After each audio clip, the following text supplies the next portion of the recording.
Hello everyone, welcome to study रीव। So let's start the topic. इस video के अंदर हम इलेक्ट्रॉनिक पेमेंट सिस्टम के बारे में पढ़ेंगे। सो लेट्स स्टार्ट। बेसिकली जो इलेक्ट्रॉनिक पेमेंट सिस्टम होता है वो एक टाइप का ऐसा वे होता है जिसके थ्रू हम ट्रांजैक्शंस को मेड करते हैं। जो भी हमने गुड्स या सर्विसेज खरीदी होती हैं, रेंडर करी होती हैं, लेकिन इसके अंदर हम इंटरनेट का यूज़ करते हैं अपनी ट्रांजैक्शंस को मेड करने के लिए, या फिर कोई भी अदर जो इलेक्ट्रॉनिक नेटवर्क्स हमारे पास अवेलेबल होते हैं उसका यूज़ करते हैं। अब क्योंकि आप क्या कर रहे हो, इलेक्ट्रॉनिक तरीके से, डिजिटल तरीके से अपनी ट्रांजैक्शंस को मेड कर रहे हो, तो जो इंडिविजुअल्स या जो बिजनेस होते हैं, अगर उन्हें कहीं पर भी मनी को एक्सचेंज करना होता है तो उन्हें फिजिकल कैश की नीड नहीं पड़ती, उन्हें चेक्स की नीड नहीं पड़ती, क्योंकि ये सारा का सारा जो काम होता है इलेक्ट्रॉनिक पेमेंट सिस्टम का, वो इलेक्ट्रॉनिकली तरीके से या फिर डिजिटल तरीके से मेड होता है। ठीक है। जो भी इलेक्ट्रॉनिक पेमेंट सिस्टम होते हैं उसमें अलग अलग मेथड्स का यूज़ करके आप डिजिटल अपनी पेमेंट कर सकते हो। आप क्रेडिट कार्ड का यूज़ कर सकते हो, डेबिट कार्ड का यूज़ कर सकते हो, मोबाइल वॉलेट्स का यूज़ कर सकते हो, बैंक ट्रांसफ़र कर सकते हो। ठीक है, ऑनलाइन बैंक ट्रांसफ़र कर सकते हो, डिजिटल पेमेंट प्लेटफॉर्म्स का भी आप यूज़ कर सकते हो। यहाँ पे एग्जांपल ले सकते हैं, पेपल का आप यूज़ करके ट्रांजैक्शन मेड कर सकते हो।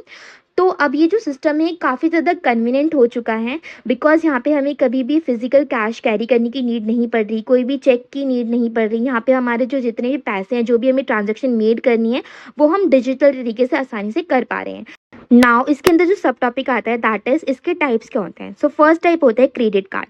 बेसिकली जो क्रेडिट कार्ड्स होते हैं वो हमें फाइनेंशियल इंस्टीट्यूशंस इशू करते हैं, जैसे कि बैंक्स हो गए। एंड जो क्रेडिट कार्ड होता है उसकी हेल्प से जो यूजर्स होते हैं वो कोई भी परचेज कर सकते हैं, कुछ भी चीज़ को खरीद सकते हैं, लेकिन क्रेडिट पर, क्रेडिट यानी कि उधार पर वो चीज़ों को ले सकते हैं। अब जब भी आपको क्रेडिट कार्ड इशू करा जाता है तो उसके अंदर एक प्री डिटरमाइंड क्रेडिट लिमिट भी सेट करी जा सकती है। मान लेते हैं 50,000 रुपीज़ आपकी क्रेडिट कार्ड की लिमिट है, क्या 50,000 रुपीज़ तक का सामान क्रेडिट पर ले सकते हैं। ठीक है। अब जो यूजर्स हैं वो 50,000 तक का परचेज कर सकते हैं by using their credit card.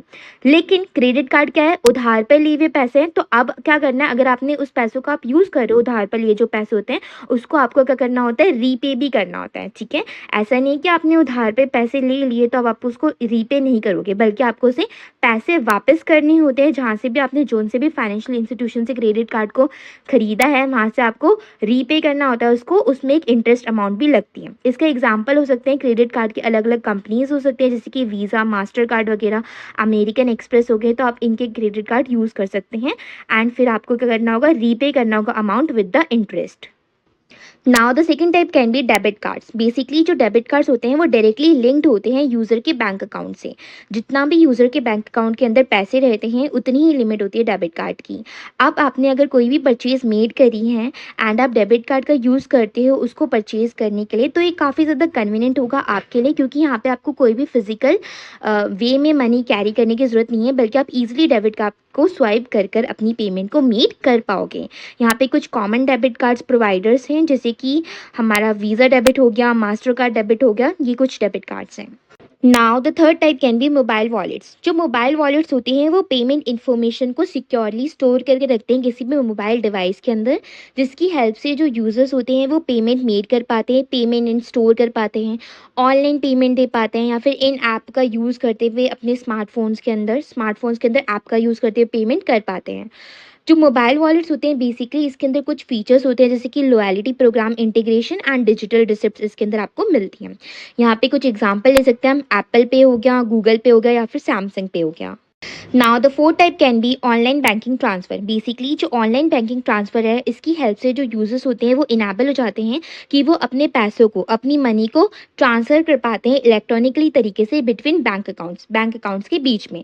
इस मेथड का कॉमनली यूज़ करा जाते हैं बिल को पे करने के लिए, या फिर अगर आपको कोई भी चीज़ ऑनलाइन परचेज़ करनी है तो आप उसके लिए यूज़ कर सकते हो। अगर आपको अपने पैसे कहीं पर भेजने हैं, फ्रेंड्स को देने हैं, फैमिली मेम्बर्स को देने हैं, तो आप उसके लिए ऑनलाइन बैंकिंग ट्रांसफ़र का यूज़ कर सकते हो। यहाँ पे कुछ टाइप्स होती हैं, that is NEFT, that is national electronic fund transfer, and RTGS, that is real time gross settlement. Fifth type can be digital payment platforms. अब जो डिजिटल पेमेंट प्लेटफॉर्म्स होते हैं ये फैसिलिटेट करते हैं ऑनलाइन ट्रांजैक्शंस को between users and merchants. Users और merchants के बीच में हम ट्रांजैक्शन कर सकते हैं डिजिटल पेमेंट प्लेटफॉर्म का यूज़ करते हुए। डिजिटल पेमेंट प्लेटफॉर्म के अंदर अलग अलग कई सारी सर्विसेज प्रोवाइड करी जाती है यूज़र को, जैसे कि वो पेयर टू पेयर ट्रांसफ़र कर सकता है, यानी कि अपने किसी दोस्त को वो ट्रांसफ़र कर सकता है। अगर उसे ऑनलाइन शॉपिंग करनी है तो उसका यूज़ करके कर सकते हैं। ठीक है। अगर उसे कहीं पर भी अपने बिजनेस के लिए पेमेंट प्रोसेस करनी है तो उसके अंदर भी हम डिजिटल पेमेंट प्लेटफॉर्म का यूज़ कर सकते हैं। यहाँ पे कई सारे प्लेटफॉर्म यूज़ होते हैं such as Paytm and PayPal. Six type can be cryptocurrency. Basically जो क्रिप्टो करेंसी होती है वो एक टाइप की डिजिटल या फिर वर्चुअल करेंसी होती है जिसके अंदर क्रिप्टोग्राफी का यूज़ करा जाता है सिक्योरिटी पर्पस के लिए। अब जो क्रिप्टो करेंसी होती है उसके थ्रू हम ऑपरेट करते हैं। किसके थ्रू क्रिप्टो करेंसी ऑपरेट होती है? नेटवर्क्स के थ्रू ऑपरेट होती है जो कि बेस्ड होते हैं ब्लॉकचेन टेक्नोलॉजी के। आप क्रिप्टो करेंसी की हेल्प से आप सिक्योर और ट्रांसपेरेंट ट्रांजेक्शन ईजिली कर सकते हो। पॉपुलर जो क्रिप्टो करेंसी इंडिया के अंदर वो तो बिटकॉइन है। Now the seven type can B contactless payment. Basically जो कॉन्टैक्टलेस पेमेंट है इसमें यूज़ करा जाता है नियर फील्ड कम्युनिकेशन का, दैट इज़ एनएफसी टेक्नोलॉजी का इसके अंदर यूज़ करते हैं। फिर इसकी हेल्प से आप जब भी टैप करते हो या वेव करते हो कोई भी कॉन्टैक्टलेस इनेबल्ड कार्ड को या मोबाइल डिवाइस को तो उसकी हेल्प से आपकी फर्दर ट्रांजेक्शन्स मेड हो जाती है जो कि सिक्योर भी होती है और क्विक भी होती है। एग्जाम्पल के लिए यहाँ पे डेबिट और क्रेडिट कार्ड आ सकते हैं, मोबाइल वॉलेट्स हो सकते हैं एंड एनएफसी कैपेबिलिटीज़ हो सकती हैं। नाउ हमने इसके टाइप्स तो देख लिया, फटाफट इसकी एडवांटेजेस और डिसएडवांटेजेस देख लेते हैं। एडवांटेजेस में पहली एडवांटेज है कन्वीनियंस। इलेक्ट्रॉनिक पेमेंट सिस्टम काफ़ी ज़्यादा कन्वीनियंट होते हैं क्योंकि इससे जो यूजर्स होते हैं वो आसानी से अपनी पेमेंट को कर सकते हैं। घर बैठे बैठे आप पेमेंट कर सकते हो, कभी भी किसी भी टाइम कर सकते हो, कहीं पर भी आप चले जाओ आप ऑनलाइन पेमेंट कर सकते हो। ठीक है, यहाँ पे कभी भी आपको किसी भी फिजिकल कैश की नीड होती ही नहीं। Second advantage can be speed. Electronic payment जो सिस्टम होता है वो काफ़ी ज़्यादा फास्टर होता है ट्रेडिशनल पेमेंट मेथड के थ्रू। अगर आपको चेक से जाकर पैसे जमा करने तो वो काफ़ी ज़्यादा टाइम कंज्यूमिंग प्रोसेस है। अगर आप डेबिट कार्ड क्रेडिट कार्ड के थ्रू पेमेंट मेड करते हो वो काफ़ी ज़्यादा फास्टर प्रोसेस है, क्विक प्रोसेस होता है। ठीक है, सो जो भी ट्रांजेक्शन्स होती हैं वो रियल टाइम ट्रांजेक्शन्स होती हैं, मतलब एट प्रेजेंट जो आपका टाइम है उसी टाइम के अंदर आप अपनी ट्रांजेक्शन को मेड कर पाते हो। फ्यू सेकेंड्स लगते हैं और आपकी ट्रांजेक्शन कंप्लीट हो जाती है। Third advantage can be security. जो इलेक्ट्रॉनिक पेमेंट सिस्टम होते हैं वो सिक्योरिटी प्रोवाइड करते हैं। ठीक है, एंड इसमें जो सिक्योरिटी मेजर्स होते हैं वो भी काफ़ी ज़्यादा अच्छे होते हैं जिसकी हेल्प से जो यूजर्स होते हैं उनकी फाइनेंशियल इन्फॉर्मेशन प्रोटेक्टेड रहती है। अब जैसे अलग अलग प्लेटफॉर्म्स हो गए, एग्जाम्पल के लिए हम ले लेते हैं पेपल। अब जो पेपल होता है वो सिक्योरिटी ऑथेंटिकेशन का यूज़ करता है, ऑथेंटिकेशन प्रोटोकॉल्स का इसके अंदर यूज़ करा जाता है ताकि जो भी ट्रांजेक्शन है वो सेफ गार्ड तरीके से यूज़ हो। Fourth advantage can be record keeping. जो इलेक्ट्रॉनिक पेमेंट सिस्टम होते हैं वो जनरली रिकॉर्ड करते हैं अपने डिजिटल ट्रांजेक्शन्स को, जिससे काफ़ी ज़्यादा ईजी हो जाता है यूज़र को ये ट्रैक करने में कि आखिर जो उसने पैसे स्पेंड करे हैं वो कहाँ पर खर्च करें। ठीक है, एंड यहाँ से वो इसके थ्रू वो जब वो एक बार अपनी रिकॉर्ड कीपिंग को चेक करता है तो हम इसके थ्रू अपनी फाइनेंस को भी मैनेज कर पाते हैं। Now let's read about disadvantages of electronic payment system. So first disadvantage can be security risk. यानी कि हमने ये तो बता दिया कि कोई कोई प्लेटफॉर्म्स होता है वो ऑथेंटिकेशन प्रोटोकॉल्स प्रोवाइड करता है, लेकिन ऐसे ज़रूरी नहीं कि हर एक प्लेटफॉर्म आपके लिए सेफ़ हो। कोई ऐसा प्लेटफॉर्म भी हो सकता है जहाँ पे आपकी सिक्योरिटी जो भी आपकी ट्रांजेक्शन है वो इधर उधर जा सकते हैं, यानी कि रिस्क तो बना ही रहता है ना। तो डिसएडवांटेज ये हो सकती है कि सिक्योरिटी मेजर्स को ध्यान में तो हम रखते हैं लेकिन जो इलेक्ट्रॉनिक पेमेंट सिस्टम होते हैं वो कहीं न कहीं साइबर थ्रेट्स भी हो सकता है, इसके भी चांसेस हो सकते हैं। मान लेते हैं कोई सिस्टम अगर हैक हो गया तो वहाँ से आपकी डेटा को क्रैक करके रखा जा सकता है। ठीक है, डेटा ब्रीच करा जा सकता है। Second disadvantage can be technical issue. ये काफ़ी ज़्यादा कॉमन डिसएडवांटेज है। जब भी आप कोई भी इलेक्ट्रॉनिक पेमेंट सिस्टम का यूज़ कर रहे हो आपने कभी ना कभी तो ऐसा हुआ होगा आपके साथ जब आपने टेक्निकल ग्लिच को फेस करा होगा। टेक्निकल ग्लिच की मदद से क्या होता है, जो भी आपकी ट्रांजेक्शन आप मेड कर रहे हो या तो फिर वो फेल हो जाएगी या फिर आपकी ट्रांजेक्शन डिले हो जाएगी। ठीक है, तो टाइम कंज्यूम हो जाता है यहाँ पे कहीं ना कहीं। या फिर जनरली ऐसा होता है कि कभी कभार नेटवर्क्स नहीं आते, तो जब नेटवर्क्स नहीं आते तो जो भी आपकी पेमेंट प्रोसेस होता है वो अकर नहीं हो पाता। Third disadvantage can be dependency on technology. Basically जो इलेक्ट्रॉनिक पेमेंट सिस्टम होता है वो रिलाई करता है टेक्नोलॉजी इंफ्रास्ट्रक्चर के अंदर।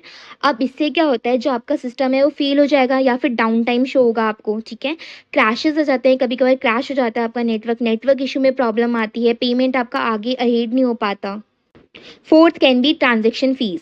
जब आप इलेक्ट्रॉनिक पेमेंट सिस्टम का यूज़ करते हो तो कुछ ऐसे प्लेटफॉर्म्स होते हैं जहाँ पे आपको ट्रांजेक्शन फीस देनी पड़ती है। ठीक है, मोस्टली आजकल हर एक प्लेटफॉर्म में आपको ट्रांजेक्शन फीस देनी पड़ती है, वेदर इट इज़ ₹1। आपके वो सर्विस चार्ज लगाते हैं यूजर्स के, जो भी आपको सर्विस प्रोवाइड करेंगे उसके वो चार्जेस लेते हैं। ठीक है, स्पेशली क्रॉस बॉर्डर, यानी कि अगर आप क्रॉस बॉर्डर एक कंट्री से दूसरी कंट्री में करो तो आपको सर्विस चार्ज देना पड़ता है। ठीक है, या फिर आपकी हाई वैल्यू ट्रांजेक्शन, आप काफ़ी ज़्यादा अमाउंट में ट्रांजेक्शन करना चाह रहे हो तो वहाँ पे आपको चार्ज और फीस देनी पड़ती है। Fifth and the last disadvantage can be privacy concern. जब भी आप इलेक्ट्रॉनिक पेमेंट सिस्टम का यूज़ कर रहे हो तो इससे क्या होता है, आपको वहाँ पे अपना डेटा देना पड़ता है। आप अपना जब तक डेटा इनपुट नहीं करोगे तब तक आपकी ट्रांजैक्शन आगे पेमेंट नहीं होगी। आपको अपने डेबिट कार्ड, क्रेडिट कार्ड या फिर किसी भी चीज़ का अपना डेटा प्रोवाइड करना होगा। तो यहाँ पे प्राइवेसी कंसर्न कहीं ना कहीं आ जाता है, जो काफ़ी ज़्यादा रेज होता है। जो यूजर्स होते हैं कभी कभार उन्हें अपनी पर्सनल इन्फॉर्मेशन भी शेयर करनी होती है। ठीक है, तो हैकिंग के चांसेस, उनकी इन्फॉर्मेशन लीक होने के चांसेस, फाइनेंशियल डेटा होने के लीक होने के चांसेस भी बन जाते हैं।